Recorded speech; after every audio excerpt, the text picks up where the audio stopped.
மன்னவர் வாழ்வு பெற விண்ணகர் விடும் வடமோ ஜபமாலை.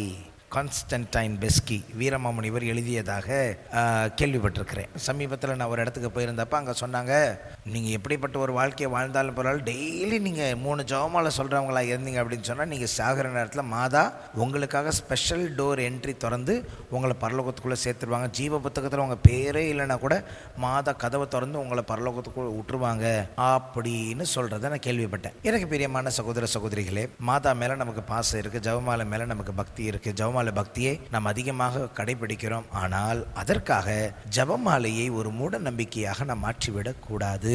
ஜீவ புத்தகத்தில் ஆண்டவர் யாருடைய பேரை சேர்க்கவில்லையோ, ஆண்டவர் யாருக்கு மோட்ச சிம்மாசனத்தை எழுதவில்லையோ அவர்கள் யாரும் மோட்சத்துக்குள் நுழைய முடியாது.